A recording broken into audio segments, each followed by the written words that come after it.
अस्मद्गुरुभ्यो नमः। श्रीशैलेशदयापात्रं धीभक्त्यादिगुणार्णवं यतीन्द्रप्रवणं वन्दे रम्यजामातरं मुनिं लक्ष्मीनाथसमारम्भां नाथयामनमध्यमाम् अस्मदाचार्यपर्यन्तां वन्दे गुरुपरम्परां यो नित्यमच्युतपदाम्बुजयुग्मरुक्मव्यामोहतस्तरतराणि तृणाय मेने अस्मद्गुरोर्भगवतोस्य दिवेकसिन्धो रामानुजस्य चरणौ शरणं प्रपद्ये मातापिता युवतयस्तनया विभूतिः सर्वं यदेव नियमेन मदन्वयानाम् आद्यस्य नः कुलपतेर्वकुलाभिरामं श्रीमत्तदङ्घ्रिकुलं प्रणमामि मूर्ध्ना भूतं सरस्य महदाह्वयभट्टनाथ श्रीभक्तिसारकुलशेखर योगिवाहान् भक्ताङ्घ्रिरेणुपरकाल यतीन्द्रमिश्रान् श्रीमत्पराङ्गुसमुनिं प्रणतोऽस्मि नित्यं शुक्लाम्बरधरं विष्णुं शशिवर्णं चतुर्भुजं प्रसन्नवदनं ध्यायेत् सर्वविघ्नोपशान्तके यस्यद्वरदवक्त्राद्याः पारिषद्याः परश्शतं विघ्नं निघ्नन्ति सततं विश्वक्सेनं तमाश्रये व्यासं वसिष्ठरत्तारं शक्तेः पौत्रमकल्मषं पराशरात्मजं वन्दे शुकदातन्तपोनिधिं तत्त्वेन यश्चिदचिदीश्वर तत्स्वभावभोगापवर्गतदुपाय गतिरुदारः सन्दर्शयन्निरमिमीतपुराणरत्नं तस्मै नमो मुनिवराय पराशराय. பராசர மகர்ஷி நமக்கு காட்டி கொடுத்துருக்கிறதான இந்த ஸ்ரீ விஷ்ணு புராணத்தில் ரெண்டாவது அத்தியாயம் ரெண்டாவது அம்சம் மூன்றாவது அத்தியாயத்தை நாம் இப்போது பார்க்க வேணும். கடந்த அத்தியாயம் வரைக்கும் சொன்ன விஷயம் என்ன அப்படின்னாக்கா, இந்த பூகோளத்தினுடைய வர்ணனம் பண்ணினார் பராசர மகர்ஷி. இந்த பூகோளத்தினுடைய வர்ணனம் எத்தனை நூற்றுக்கணக்கான வருஷங்கள் சொன்னாலும் முடியாது, அவ்வளோ விஸ்தாரமாக இருக்கிறது. இருந்தாலும் நீ கேட்டபடியால் சங்கேபமாக சொல்கிறேன் அப்படின்னு சுருக்கமாக ஒரு அத்தியாயத்தில் சொல்லி காட்டினார் பராசர மகர்ஷி. அதுக்கு மேலே அந்த பூமியானது, மேரு மலை தாங்கி இருக்கிற இந்த பூமியானது 7 தீபங்கள், அதில் ஜம்பு தீபமானது 9 வருஷங்களாக விபஜிக்கப்பட்டது அப்படின்றத முன்னாடியே பார்த்தோம். அந்த பூகோளங்களெல்லாம் எப்படி இருக்கிறது மேலே காட்ட போகிறார். பராசரர் சொல்கிறார், உத்தரம் யத் சமுத்திரஸ்ய ஹிமாதுரேஷ்சைவ தட்சிணம் வருஷம் தத் பாரதம் நாம பாரதீயத்திர சந்ததி. இப்போ பாரத வருஷம் அப்படின்னா எது அப்படின்றத இங்கே முடிவு பண்ணுறார். பாரதம்னா பரதன் ஆண்ட பூமி, அது பாரதம் அப்படின்னு பேர் சொல்கிறான். அப்பேற்பட்ட அந்த பாரத வருஷம் எங்கே இருக்கிறதுனா அதுதான் சொல்கிற. உத்தரம் யத் சமுத்திரஸ்ய ஹிமாத்ரேஷ்சைவ தட்சிணம், கடலுக்கு வடக்கே இருக்கிறது, ஹிமபர்வதத்துக்கு தெற்கே இருக்கிறது. இதுக்கு நடுவில் இருக்கிற பிரதேசத்துக்கு தான் பாரதம் அப்படின்னு பேர். அங்கே பாரதீயத்திர சந்ததி, அங்கே இருக்கிறவர்களுக்கு அங்கே இருக்கிறது பாரதிய சந்ததி அப்படின்னு சொல்லப்படுறது.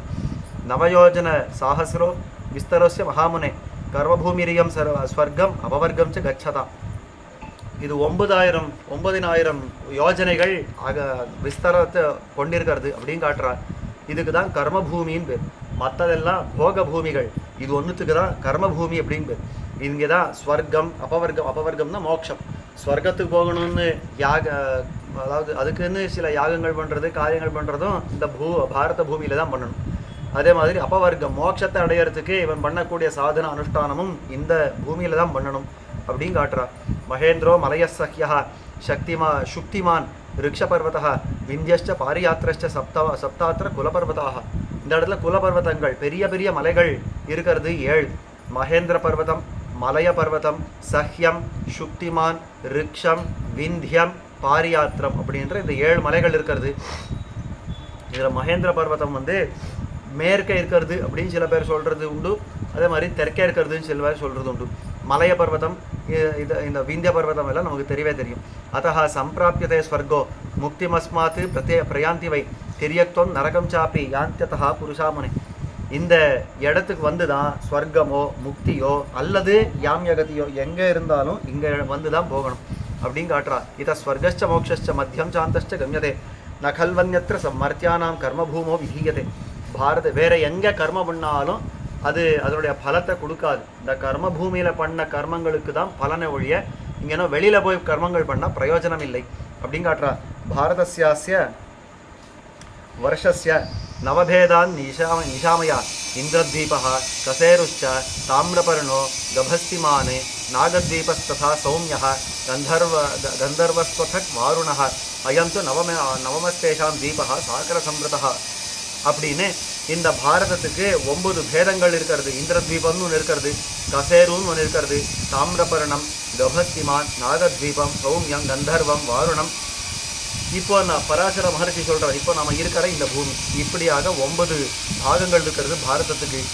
யோஜனானாம் சஹசிரம் து தீபோயம் தட்சிணோத்தராத் பூர்வே கிராத்தா யஸ்யாந்தே பশ্চিமே யவனாஸ்திதாக. இதுக்கு எத்தனை தூரம் இருக்கிறது அப்படின்னா தட்சிண உத்தரம், அதாவது தெற்கே இன்னும் மேற்கு, அதாவது வடக்கே இன்னும் தெற்கே இன்னும் வடக்கு வரைக்கும் இதுக்கு ஒரு 1000 யோஜனை இருக்கிறது. யோஜனானும் சஹசிரம் து தீபோயம் தட்சிணோத்தராது பூர்வே கிராத்தா யஸ்யாந்தே. இதுக்கு பூர்வத்தில் கிராத்தர்கள் அப்படின்றவர்கள் வாசம் பண்ணுறா, பশ্চিமத்தில் யவனர்கள் அப்படின்னு வாசம் பண்ணுறா. இந்த மாதிரி இருக்கிறது. பிராமணா க்ஷத்ரியா வைஷ்யா மத்திய சூத்ராஷ்ட பாகசா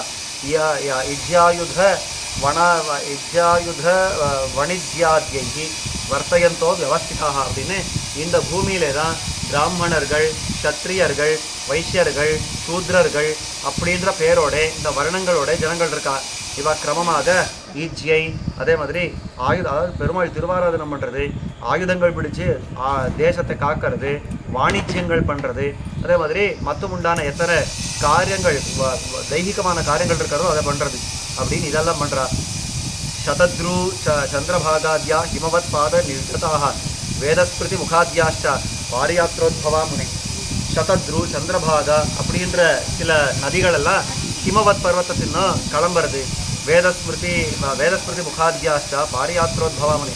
வேதஸ்மிருதி வேத ஸ்மிருதி முதலான இந்த நதிகளெல்லாம் பாரியாத்திரம் அப்படின்ற மலைன்னு பிறக்கிறது. நர்மதா சுரசாத்யாஷ்ட நத்யோ விந்தியாத்ரி நிர்கதாக. விந்திய மலைன்னு தான் நர்மதை பிறக்கிறது. சுரசா அப்படின்ற நதி பிறக்கிறது. முதலான நதிகள் தாபி பயோஷ்ணி நிர்விந்தியா பிரமுகா ரிக்ஷ சம்பவாக.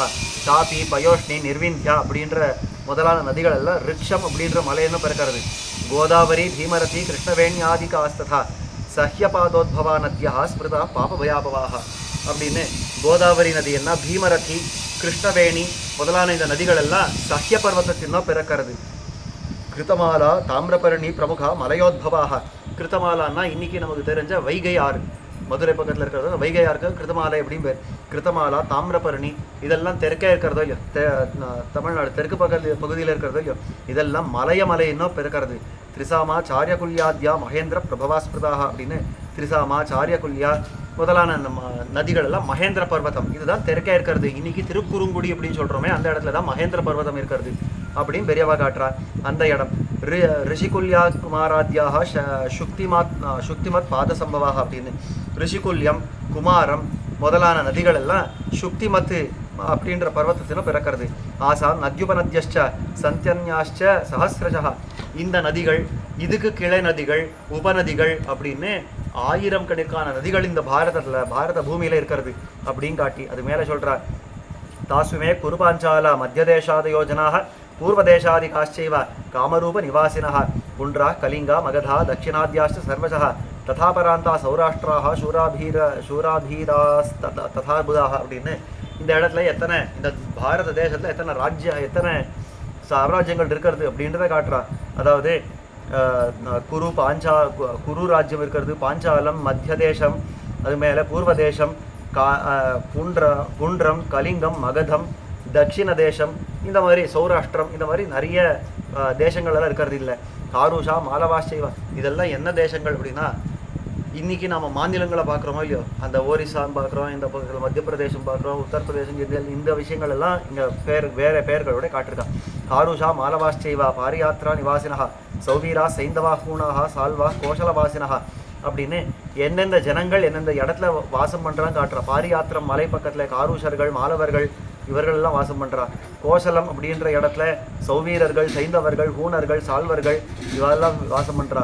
மாத்ராராமாஸ் ததாம்பஷ்டாக பாரசீகாதயஸ்ததா ஆசாம் பிபந்தி சலிலம் வசந்தி சகிதாஸ்ததா சமீபதோ மகாபாகா ஹிருஷ்டபுஷ்ட ஜனாகுலாக அப்படின்னு எத்தனை விதமான ஜனங்களோ இந்த தேசத்தில் வாசம் பண்ணுறா அப்படின்றத காட்டினார். அதாவது மாத்ரர்கள், மாத்ரா ஆராமர்கள், அம்பஷ்டர்கள், பாரசீகர்கள் முதலானவர்கள்.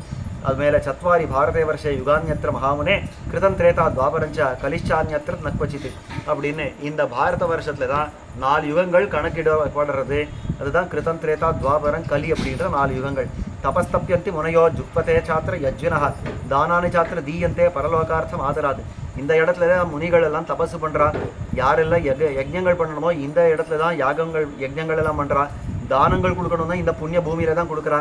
இவ எல்லாரும் பரலோகத்தை அடையறதுக்கு ஒரு ஸ்வர்க்கம் அடையணும்னாலேயோ மோட்சம் அடையணும்னாலேயோ அதெல்லாவற்றையும் குறித்து இங்கே பண்ண வேண்டிய தர்ம காரியங்களை இந்த ஊரில் தான் பண்ணுறா. புருஷை யஜ்னபுருஷோ ஜம்பூத்வீபே சதேஜ்யதே யஜ்ஞேர் யஜ்னோயோ விஷ்ணு அந்நத்வீபேஷு சான்யதா. இந்த இடத்துல புருஷை யஜ்னபுருஷா இந்த இடத்துல எம்பெருமான் யஜ்னபுருஷனாக நிற்கிறா. அதாவது அக்னியில நிற்கிறா. யஜ்னே யஜ்னமயோ விஷ்ணு அந்நத்வீபேஷு சான்யதா அப்படின்னு இப்படி வாங்க யஜ்னேர் யஜ்னமயோ விஷ்ணு அந்நத்வீபேஷு சான்யதா அப்படின்னு இந்த இடத்துல யஜ்னமயனா எம்பெருமான் நிற்கிறான். அவனை இந்த யஜ்ஞங்களாலே இவர்கள் ஆராதிக்கிறார். அत्रापि பாரதம் சிரேஷ்டம் ஜம்பூத்வீபே மகாமுனே யதோ ஹி கர்மபூரேஷா அதோன்யா போகபூமயா அப்படின்னு இந்த இடத்துக்கு தான் பாரத தேசத்துக்கு தான் பாரத பூப்பிரதேசத்துக்கு தான் கர்மபூமின்னு பேர். இதை தவிர்த்த மற்ற எல்லா பூமிகளும் போக பூமிகள் அப்படின்னு சொல்லப்படுறது. அத்த ஜன்ம சஹசிராணாம் சஹசிரேரப்பி சத்தமா கதாச்சில்லபதே ஜந்தூர் மானுஷ்யம் புண்ணிய சஞ்சயாத்து அப்படின்னு சாமான்யமாக இல்லை இந்த இடத்துல நம்ம ஜென்மா பெறுறது. இந்த ஊரில் நம்ம அதாவது இந்த பாரத வருஷத்தில் நம்ம ஜென்மா பெற்றிருக்கிறோம். இந்த பாரத தேசத்தில் நம்ம ஜென்மா பெற்றிருக்கோம்னா எத்தனையோ புண்ணியம் நம்ம அதை சஞ்சயனம் பண்ணி தான் இங்கே மனுஷ ஜென்மாவை பெற்றிருக்கிறோம். காயந்தி தேவாக்கில கீதகானி தியாயா தன்யாஸ்துதே பாரத பூமி பாகே ஸ்வர்காபவர்காஸ்பத மார்கபூதே பவந்தி பூயா புருஷா சுரத்வாத் அப்படின்னு இந்த பாரத பூமியில் பிறந்த மனுஷர்கள் எல்லாம் பார்த்தால் தேவதைகளெல்லாம் ஆனந்தமாக அவள் பாட்டு பாடுறாளாம். அந்த மாதிரி இவர்களெல்லாம் தன்யர்கள். இந்த பாரத பூமியில் பிறந்தவர்கள் தன்யர்கள். ஸ்வர்க்கமோ அபவர்க்கமோ எங்கே போகணும்னாலும் சுலபத்தில் போயிடுறாளே அப்படின்னு அவர்களெல்லாம் அந்த ஆனந்தத்தோட பாடுறா. கர்மாணி அசங்கல்பித தத்பலானி சந்நியஸ்ய விஷ்ணு பரமாத்ம பூதே அவாப்பியதாம் கர்ம மஹீம் அனந்தே தஸ்மின் லயம் தே தொமலா பிரயாந்தி அப்படின்னு எத்தனை கர்மங்கள் கர்மாணி அசங்கல்பித தத்பலானி அதாவது எத்தனை கர்மங்கள் பண்ணுறாளோ அந்த கர்மங்கள் அது மேலே அதுக்கு உண்டான பலங்கள் அதெல்லாம் பெறுறது இந்த இடத்துல சந்நியச விஷ்ணு பரமாத்ம பூதே அதெல்லாவற்றையும் எம்பெருமான இடத்துல தியாகம் பண்ணி அந்த கர்மங்களோ அந்த கர்மத்தினுடைய பலனோ எல்லாத்தையும் எம்பெருமானுக்கு தியாகம் பண்ணி அவாப்பியதான் கர்மமஹி அனந்தே தஸ்மின் லயம் தே ஏ தொமலா பிரியாந்தி அப்படின்னு இந்த கர்ம பூமியில் இருந்து இந்த காரியங்களெல்லாம் பண்ணுறவர்கள் அவர்கள் தான் கடைசியில் அந்த எம்பெருமானையே அடைஞ்சுடுறா. ஜானீம நத்வை நைத்தத்வ வயம் விலீனே ஸ்வர்கப்பிரதே கர்மணி தேகபந்தம் பிராப்ஸ்யாம தன்யாக கருதே மனுஷ்யாக ஏ பாரதே நேந்திரிய விப்ரஹீனாக அப்படின்னு ஜானீம நைத்தத்வயம் விலீனே. நாம் இந்த ஸ்வர்க்கமோ அபவர்க்கமோ அதாவது ஸ்வர்க்கமோ மொத்தமுண்டான லோகங்களோ அங்கேனா தள்ளப்பட்டால் அடுத்த எங்கே நம்ம ஜென்மாவை எடுக்கிறோன்னு தெரியாது. ஸ்வர்கப்பிரதே கர்மணி தேகபந்தம் பிராப்ஸ்யாம தன்யாக கருதே மனுஷ்யாக. ஆனால் அந்த லோகங்கள்லாம் தாண்டி திரும்பவும் இந்த பாரத தேசத்திலேயே ஒருத்தன் ஜென்மாவை எடுக்கிறான் அப்படின்னு இருக்கிறதே அவனுடைய ஜன்மம் நிஜமாவே சார்த்தகமானது. அவனுடைய ஜென்மம் தான் தன்யமானது அப்படின்னு காட்டுறா. நவவர்ஷம் து மைத்ரேய ஜம்பூத்வீபம் இதம்மயா லக்ஷயோஜன விஸ்தாரம் சங்கேபாத் கதிதம் தவ. இதுதான் 9 வருஷங்களுடைய விஷயம். அது இந்த ஜம்பூத்வீபம் அந்த நவவர்ஷங்களுக்குள்ள இது ஜம்பூத்வீபத்தில் இருக்கக்கூடிய நவவர்ஷங்கள் அதனுடைய விஷயம்தான் நான் சொல்லப்பட்டது. இது லக்ஷயோஜன விஸ்தாரம் 1 லட்ச யோஜனை விஸ்தாரமாக இருக்கிறது இந்த துவீபமானது. சங்கேபாத் கதிதம் தவா இதை சுருக்கமாக உனக்கு சொல்லியிருக்கேன். ஜம்பூத்வீபம் சமாவிருத்திய லக்ஷயோஜன விஸ்தரா மைத்ரேய வலயாக்காரா ஸ்தித சாரோதிர்பகி அப்படின்னு இந்த 1 லட்ச யோஜனை விஸ்தாரம் கொண்டிருக்கிற இந்த ஜம்பூத்வீபத்தை திரும்பவும் 1 லட்ச யோஜனை விஸ்தாரம் கொண்டிருக்கிற உப்பு கடல் சூழ்ந்திருக்கிறது. இப்படி தான் இந்த ஜம்பூத்வீபம் இருக்கிறது அப்படின்றதோட 2வது அம்சத்துடைய 3வது அத்தியாயம் முடிகிறது. அது மேலே 4வது அத்தியாயத்தில் பிளக்ஷம் ஷால்மலி முதலான தீபங்களுடைய வர்ணனங்கள்லாம் பண்ணுற கொஞ்சம் பெரிய அத்தியாயம் என்னன்றது அடுத்தடுத்த உபன்யாசங்களில் அனுபவிக்க பிரார்த்தம். ஸ்ரீமதே ராமானுஜாய நமः.